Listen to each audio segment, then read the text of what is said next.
Hello दोस्तों, आज का हमारा पौधा है मोगरा का पौधा। दोस्तों ये जो मोगरा का पौधा होता है इसे हम जास्मिन प्लांट भी कहते हैं और दोस्तों इसे बेला के नाम से भी जानते हैं।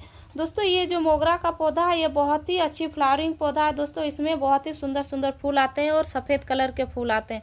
और दोस्तों ये जो पौधा होता है ये गर्मियों में ही हमेशा फूल आते हैं। ये समर सीजन में दोस्तों इसके फूल आते हैं और विंटर में जो ये पौधा डोरमेंसी में चले जाते हैं। तो दोस्तों अभी गर्मियाँ शुरू हो गई है और अभी आपके मोगरे के पौधे में फूल नहीं आ रहे हैं, कलियां नहीं बन रही है, तो फिर दोस्तों आपका जो मोगरा का पौधा है एक बार फ्लावरिंग करके उसमें दोबारा से फ्लावरिंग बंद हो गया है।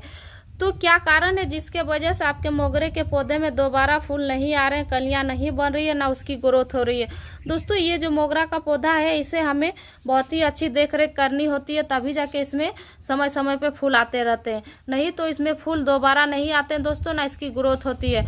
तो दोस्तों क्या करेंगे जो आपके इस मोगरे के पौधे में दोबारा फूल और कलियां बनना स्टार्ट हो जाएगा, तो आज की इस वीडियो में आपको बताऊंगी। नमस्ते दोस्तों, मैं हूं कविता के बगिया यूट्यूब चैनल में आप सभी का स्वागत करती हूं। तो चलिए वीडियो को शुरू करते हैं। दोस्तों हमें मोगरे के पौधे में तभी फूल मिलेंगे जब हम अपने पौधे की पूरी तरह से न्यूट्रिशन का ध्यान रखेंगे, क्योंकि दोस्तों अगर हमारा पौधा एक बार फूल आके उसमें दोबारा फूल नहीं आ रहा है तो समझ लीजिए उसमें न्यूट्रिशन की कमी हो रही है। क्योंकि दोस्तों हम लोग एक बार खाते हैं तो दोबारा हम लोग को भूख लगता ही है, इसी तरह हमारा पौधा भी होता है दोस्तों। हमें उसे एक बार न्यूट्रिशन दे देते हैं और दोबारा हम नहीं देते हैं, सोचते हैं अपने आप फ्लावरिंग स्टार्ट हो जाएगा, लेकिन नहीं दोस्तों, ये लोग जितना खाद देते हैं उसमें वो अपना पहला फ्लावरिंग शुरू कर देता है। जो पहला फ्लावरिंग होता है दोस्तों वो अपने सारे एनर्जी उसी में लगा देते हैं और दोबारा फूल आने के लिए उसको एनर्जी चाहिए। तो दोस्तों उसके लिए हम अपने पौधे को एक एनर्जी बूस्टर देना होगा, तभी जाके हमारा पौधा जो है दोबारा से उसमें न्यू ग्रोथ आना स्टार्ट करेगा और उसकी ग्रोथ होगी और उसमें कलियां बनेगी। और नहीं अगर हम अपने पौधे में खाद पानी डालेंगे दोस्तों तो हमारा पौधा जो है दोबारा से ग्रोथ भी नहीं करेगा और उसमें दोबारा फूल भी नहीं आएंगे। दोस्तों आप मेरे पौधे को देख सकते हैं, इस पौधे में बहुत अच्छी मात्रा में फूल आया था और इसकी ग्रोथ भी आप देख सकते हैं काफ़ी अच्छी हो रही है। और मेरा ये पौधे को भी आप देख सकते हैं, इसमें भी काफ़ी अच्छी फ्लावरिंग हो रही है। इसमें भी एक बार फूल आके दोबारा से फूल आना स्टार्ट हो गया। आप देख सकते हैं पूरे पौधे में कलियां बन गई और ये जो कलियां हैं अब धीरे धीरे खिलने लगी है। तो दोस्तों ये सब सारे खाद पानी का कमाल है दोस्तों। समय समय पे मैं अपने पौधे में कुछ कुछ खाद देते रहती हूँ, तभी जाके जो हमारा पौधा इतनी अच्छी फ्लावरिंग कर रहा है। ये देखिए दोस्तों, सबसे पहला काम आपको क्या करना है अपने पौधे में, अगर अभी तक आपके पौधे में एक बार फूल आ गया है और दोबारा नहीं आ रहा, उसमें न्यू ग्रोथ नहीं आ रही है, तो दोस्तों ये जो आप देख रहे हैं इसमें भी फूल आके जो सूख गया है, ये देखिए इस तरह के फूल को आपको कट करके हटा देना है। ये जो डंठल है दोस्तों, इस डंठल को आपको हटाना है, तभी जाके आपके पौधे में जो न्यू ग्रोथ इस तरह से आप देख रहे हैं ये न्यू ग्रोथ आएगी और आपके पौधे में फिर से कलियां खिलेगी और फूल भी खिलेंगे। अगर दोस्तों आप इसको नहीं कट करके हटाएंगे तो आपके पौधे में न्यू ग्रोथ नहीं आएंगी। आप देख सकते हैं दोस्तों, यहाँ पे मैंने इसको कट किए थे पहला बार जब फूल आया था, तो इसमें देखिए इधर भी एक कली है, इधर भी एक कली है। और दोस्तों ये फूल देखिए, इसको मैंने यहाँ अगर नहीं कट करेंगे तो ये जो क्या होता है न्यू ग्रोथ नहीं निकालेगा, इसीलिए दोस्तों इसको कट करके आपको हटाना है। तो दोस्तों इसी तरह से आपको धीरे धीरे करके सारे फूलों को कट करके हटा देना है। जो जो फूल आपके सूख जा रहे हैं और जिसमें नहीं सूखा उसको नहीं कट करना है दोस्तों। ये देखिए दोस्तों, मेरा यहाँ एक फूल जो है सूख गया और यहाँ एक कलियाँ खिली हुई है। तो एक दो दिन के बाद दोस्तों ये जो कलियाँ खिल जाएगी और सूख जाएगी, तब जाके मैं इस फूल को कट करके हटा दूंगी। एकदम से सभी फूल को आपको नहीं हटाना है दोस्तों, जो सूख जा रहे हैं उन्हीं फूलों को आपको हटाना है सिर्फ, और जिसमें कलियाँ बन रही उसको रहने दीजिएगा, धीरे धीरे करके आप कट कीजिएगा। फिर देखिएगा आपके पौधे में बहुत अच्छी ग्रोथ होगी और उसमें कलियां भी बनेगी। दोस्तों आप मेरे इस पौधे को देख सकते हैं, इसमें कितनी भारी मात्रा में फूल आए थे, लेकिन उस दिन के तूफान में जो मेरा ये पौधा को एकदम बर्बाद कर दिया था, तो इसकी मैं रिपोर्टिंग कर दी हूँ दोस्तों। आप देख सकते हैं मैं एक बड़े मेरा बाल्टी ख़राब हुआ बाल्टी था तो उसी में मैं शिफ्ट कर दी हूँ और ये देखिए इधर मैं रख दी हूँ जो मेरा पॉट टूट गया था। तो दोस्तों ये पौधे को जो है फूल जो था सारा झड़ गया है और एक दो ब्रांच भी टूट गया था, तो मैं अब इस पौधे को भी सारा जो है पूरा का पूरा कटिंग कर दूंगी और अपने पौधे में फिर से खाद पानी डालूंगी, तो ये जो है दोबारा से फ्लावरिंग करने के लिए रेडी हो जाए। क्योंकि दोस्तों अभी जो है मई जून जुलाई अगस्त तक इसमें बहुत अच्छी तरह से फ्लावरिंग होगा, तो इसीलिए दोस्तों अभी हम अपने पौधे को अच्छी तरह से देख रेख करेंगे तो हमारा पौधा जो है बहुत अच्छी तरह से दोबारा से रेडी हो जाएगा। दोस्तों पॉइंट नंबर 2, हमें अपने मोगरे के पौधे की मिट्टी को हमेशा चेक करते रहना होगा दोस्तों। इस तरह से देखते रहना होगा कहीं आपकी मिट्टी इस तरह से, ये देखिए, पूरी ड्राई तो नहीं हो गई। क्योंकि दोस्तों ये जो मोगरा का पौधा है ये एक गर्मियों में फूल देने वाला पौधा है दोस्तों, और इसकी मिट्टी को हमेशा नमी रखना होगा, तभी जाके इसमें अच्छी ग्रोथ होती है और अच्छी फ्लावरिंग भी होती है। नहीं तो दोस्तों इसमें ना फूल आएंगे ना ग्रोथ होगी। तो दोस्तों ये जो देखिए ये मिट्टी आपकी ड्राई लग रही है, तो आपको देखना है कि मिट्टी ड्राई है, तो दोस्तों आपको अपनी मिट्टी की हल्की हल्की गुड़ाई करना है। आपको कभी भी मोगरे की जो पौधे की मिट्टी है दोस्तों, उसको कभी भी आपको इतनी ड्राई नहीं रखना है, इतना सूखा के नहीं रखना, आपको हमेशा नमी बना के रखना है। ये आपको समय समय पे चेक करते रहना होगा दोस्तों, कहीं आपकी मिट्टी ड्राई हो गई है। और एक बात दोस्तों, अगर आप नमी के चक्कर में ये भी भूल मत जाइएगा कि आप अपने पौधे में नमी तो बना के रख रहे हैं, लेकिन उतना भी नमी नहीं बना के रखना है जितना कि आपकी मिट्टी जो है इस तरह से बहुत ज़्यादा चिपचिपी हो जाए। क्योंकि दोस्तों इसको चिपचिपी भी मिट्टी नहीं पसंद है। चिपचिपी रहने से फिर क्या होता है, इसके जड़ों में फंगस लग जाती है और हमारा जो पौधा है उसकी ग्रोथ नहीं होती और धीरे धीरे अपने सारे कलियों को सुखा के गिरा देता है। तो इसीलिए दोस्तों हमें ये भी नहीं करना है कि हम अपने पौधे में नमी बना के रखने का चक्कर में पूरा का पूरा मिट्टी को जो है गीला करके रखते हैं। तो ये भी भूल आपको नहीं करना है दोस्तों। और दोस्तों पॉइंट नंबर 3, ये जो मोगरा का पौधा है दोस्तों, इसमें तो धूप में ही फूल आता है, लेकिन दोस्तों हमें अपने पौधे को, अभी इतने कड़क की धूप हो रही है, दोपहर की धूप, बहुत तेज़ गर्मियाँ हो जाती है उसमें, तो दोस्तों हमें उस टाइम अपने पौधे को बचा के रखना है। क्योंकि दोस्तों दोपहर का जो धूप होता है काफ़ी हार्ड धूप होता है और हमारे पौधे के लिए बहुत ही हानि हो जाता है दोस्तों। उस धूप को अगर हम अपने पौधे में लगने देते हैं तो जो इस तरह की कलियाँ बन रही है, तो वो कलियाँ, जो कलियाँ होता है दोस्तों, खिलने के पहले ही सूख जाते हैं और हमारे पौधे से वो सूख के गिर जाते हैं। तो इसीलिए दोस्तों हमें जब भी है अपने पौधे को सुबह से 6 बजे से लेकर 10 ये 11 बजे तक का धूप लगाना है। उसके बाद दोस्तों 12 बजे के बाद का जो धूप होता है दोपहर का, उस धूप से हमें अपने पौधे को बचाना है दोस्तों। अगर आप लोग टेरेस गार्डनिंग करते हैं तो आप अपने पौधे को वहाँ पे किसी ग्रीनेट के सहायता से रख सकते हैं, या तो फिर दोस्तों अगर बालकनी में करते हैं तो बालकनी में तो छाएदार जगह हो ही जाता है, किसी छाई जगह में रख दीजिए। या तो फिर दोस्तों अगर आप नीचे करते हैं, ग्राउंड फ्लोर में करते हैं, तो आपको दोस्तों ग्राउंड में फ्लोर में तो बहुत ऐसे बड़े बड़े पौधे होते हैं, उस जगह के नीचे अगर हम गमले को रख देते हैं तो हमारा पौधा जो उसमें भी नहीं सूखता है और उसको धूप नहीं लगता है। जैसे कि हम रखे हुए हैं दोस्तों, ये देखिए मेरा इधर बहुत मधुमालती का पौधा लगाए हुए, उसके नीचे हम अपने सारे पौधे को रख देते हैं, ये देखिए। तो उसमें उतनी अच्छी से धूप नहीं लगती है, दोपहर का जो धूप आता है दोस्तों। अगर इस तरह से केयर कीजिएगा तो आपके भी मोगरे के पौधे में 2 बार 3 बार फूल आते रहेगा और आपका भी पौधा एकदम हेल्दी रहेगा दोस्तों। पॉइंट नंबर 4, दोस्तों अगर आपके पौधे की ग्रोथ नहीं हो रही तो आपको करना क्या होगा। सबसे पहले तो दोस्तों आपको अपने मिट्टी की गुड़ाई कर लेनी है इस तरह से, ये देखिए दोस्तों, इस तरह से आपको गुड़ाई कर लेना।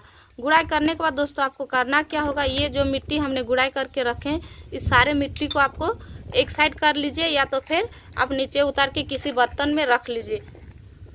तो ये देखिए इस तरह से आपको जो मिट्टी हमने गुड़ाई किए थे उस मिट्टी को आपको उठा के रख लेना है। तो इस तरह से नीचे आपको रख लेना। उसके बाद आपको करना क्या है, यहाँ जो है दोस्तों आपको वर्मी कंपोस्ट या तो फिर गोबर की खाद लेना है।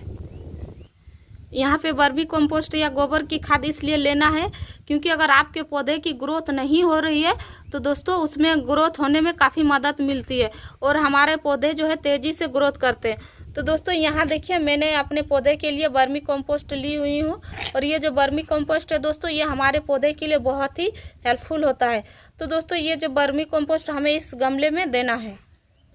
अगर आपके पास वर्मी कंपोस्ट नहीं है तो आप सूखी हुई गोबर की खाद भी ले सकते हैं। तो यहाँ हमें वर्मी कंपोस्ट कितना देना है, तो अभी गर्मियाँ हो रही दोस्तों तो ज़्यादा हमें वर्मी कंपोस्ट नहीं देना। ये देखिए मैंने 1 मुट्ठी ली हुई हूँ और 1 मुट्ठी आपको इस तरह से साइड साइड से लेयर बिछा देना है, और 1 मुट्ठी इधर से आपको साइड साइड से लेयर बाय लेयर बिछा देना है। तो इस तरह से आपको दोस्तों 2 से 3 मुट्ठी लेना है, उससे ज़्यादा नहीं लेना है। ये देखिए मैं यहाँ 3 मुट्ठी हल्का हल्का करके ली हूँ और अपने पौधे की गमले में लेयर बाय लेयर बिछा दी हूँ।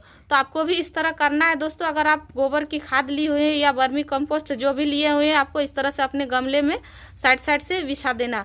उसके बाद दोस्तों आपको करना क्या है, ये जो मिट्टी हमने गमले से हटाए थे उस मिट्टी को वापस इसमें फिल कर देना है,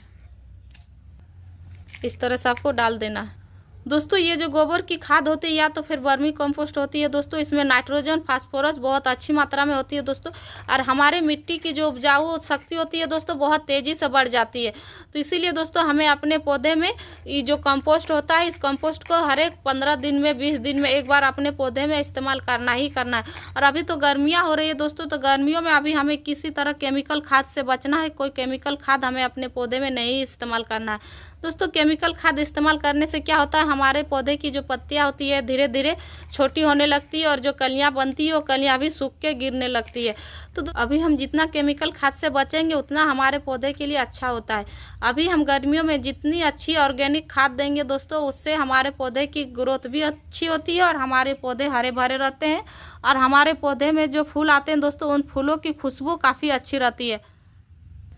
और दोस्तों एक बात का आपको ध्यान रखना है, जब भी आपके पौधे में इस तरह से फूल खिल जाए तो आप कभी भी अपने पौधे को ज़्यादा धूप में नहीं रखिए, क्योंकि दोस्तों इसकी जो भिन्न भिन्न खुशबू आती है, धूप में रखने से सारे खुशबू चल जाते हैं। ये मेरे पौधे जो होते हैं मोगरे के पौधे, शाम के टाइम इतनी अच्छी खुशबू आती है, यहाँ पे बैठते हैं अपने आंगन में तो दोस्तों बहुत ही सुंदर खुशबू आती है एकदम। तो ये देखिए दोस्तों, मैंने यहाँ जो मिट्टी निकाली थी वो सारे मिट्टी को फिर से डाल दिए हैं। अब दोस्तों बात करते हैं खाद के बारे में। तो दोस्तों हमें इसमें खाद कौन सा देना है, तो दोस्तों आज जो खाद मैं देने वाले हैं अपने पौधे में, ये आप देख सकते हैं दोस्तों, ये है चाय पत्ती। 1 चम्मच चाय पत्ती को दोस्तों आपको क्या करना है, 1 लीटर पानी में रात भर के लिए छोड़ देना है, या तो फिर दोस्तों आपको उबाल लेना है। तो दोस्तों मैं यहाँ उबाल ली हूँ, ये देखिए। और ये उबली हुई चाय पत्ती का पानी जो है दोस्तों हमारे मोगरे के पौधे के लिए बहुत ही हेल्पफुल होता है, क्योंकि दोस्तों अगर इस चाय पत्ती के खाद को अगर हम अपने पौधे में हफ्ते में एक बार डालेंगे तो हमारा जो पौधा है जिसकी ग्रोथ रुक गई थी, उसमें हरा भरा नहीं हो रहा था, उसमें बहुत ही अच्छी मात्रा में फूल और कलियां भी आएंगी दोस्तों, और हमारे पौधे में हरा भरा भी रहेगा। तो इसीलिए दोस्तों हमें चाय पत्ती का खाद हफ्ते में एक बार जरूर अपने पौधे में इस्तेमाल करना है, क्योंकि दोस्तों ये जो चाय पत्ती होता है एकदम ऑर्गेनिक होता है दोस्तों, और हमें हफ्ते में ही देना चाहिए, क्योंकि दोस्तों हम अगर हफ्ते में इस्तेमाल करेंगे तो हमारा जो पौधा है उसकी ग्रोथ अच्छी रहती है, और उसमें फूल और कलियां भी अच्छी रहती है, और जो फूल खिलते हैं दोस्तों वो फूल जो है तुरंत से गिरेगी नहीं, और ज़्यादा दिनों तक हमारे पौधे में टिक के रहेगी। और फूल का साइज भी काफ़ी बड़ी बड़ी होगी, आप देख सकते हैं कितनी बड़ी बड़ी साइज में फूल खिले हुए हैं, क्योंकि दोस्तों ये जो चाय पत्ती होता है इसमें बहुत ही अच्छी मात्रा में nitrogen, phosphorus, potassium, magnesium, sodium ये सभी पाया जाता है दोस्तों, और हमारे पौधे को यही सब चाहिए, तभी जाके हमारे पौधे बहुत अच्छी तरह से ग्रोथ करते हैं। तो दोस्तों आप सभी तो जानते ही हमारे फूले वाले पौधे को चाय पत्ती कितनी पसंद है, और चाय पत्ती देने से ही हमारे फूलों वाले पौधे में बहुत ही अच्छी मात्रा में फूल आते हैं। तो दोस्तों ये जो चाय पत्ती है मैंने यहाँ उबाल ली हूँ, आप चाहे तो उबाल सकते हैं, या तो फिर दोस्तों 1 चम्मच चाय पत्ती 1 लीटर पानी में डाल के आप रात भर के लिए छोड़ भी सकते हैं। रात भर के बाद आपको यूज करना है। तो दोस्तों अगर आप उबाल के कीजिएगा तो तुरंत हो जाता है, उबालने के बाद ठंडा होने के बाद आप अपने पौधे में इस्तेमाल कर सकते हैं। तो इसको मैं उबाल ली हूँ दोस्तों। उबालने से क्या होता है, जितने सारा न्यूट्रिशन है बहुत ही जल्दी सारा पानी में आ जाता है। तो दोस्तों अब इसे हमें ऐसे ही नहीं देना है, हमें डाइल्यूट करना है। तो दोस्तों ये देखिए, ये ज़्यादा नहीं होगा, ये 200 ml इतना होगा। तो ये 200 ml जो है दोस्तों हम 1 लीटर पानी में डाइल्यूट करेंगे। तो ये देखिए दोस्तों, मैंने 1 लीटर पानी में डाइल्यूट कर ली हूँ। अब जो बच गया दोस्तों, ये जो है बचा हुआ चाय पत्ती। तो दोस्तों ये चाय पत्ती को हमें फेंकना नहीं, हमें अपने गमले के मिट्टी में ही डाल देना, क्योंकि दोस्तों ये जो हमारे पौधे की मिट्टी को एसिडिक बनाती है और हमारे पौधे की मिट्टी को ड्रेनेज अच्छा रहता है। तो इसीलिए दोस्तों हमें इस चाय पत्ती को फेंकना नहीं है। ये चाय पत्ती हमारे मिट्टी को भुरभुरी बना के रखती है, तो हमें अपने गमले में इस्तेमाल कर लेना है। तो ये देखिए दोस्तों, खाद बन के रेडी हो गया है। अब हम अपने पौधे में इस्तेमाल कर सकते हैं। दोस्तों अभी गर्मियाँ हो रही है और हमें गर्मियों में हमेशा लिक्विड फर्टिलाइज़र का ही इस्तेमाल करना है। ये देखिए डाल दिए। अब हमें इस खाद को रिपीट हफ्ते भर के बाद ही करना है दोस्तों। तो दोस्तों मेरे द्वारा दी गई जानकारी अगर आपको अच्छी लगी है तो प्लीज़ इस वीडियो को लाइक, शेयर, कमेंट कीजिएगा, और मेरे चैनल में नए हैं तो मेरे चैनल को सब्सक्राइब जरूर कर लीजिएगा। दोस्तों मेरे चैनल में आप लोग आते हैं, वीडियो देखते हैं और सब्सक्राइब नहीं करते हैं, तो दोस्तों सब्सक्राइब जरूर कर लीजिएगा। और इस वीडियो को पूरा देखने के लिए आपका धन्यवाद। मिलते हैं एक नए वीडियो में। नमस्कार।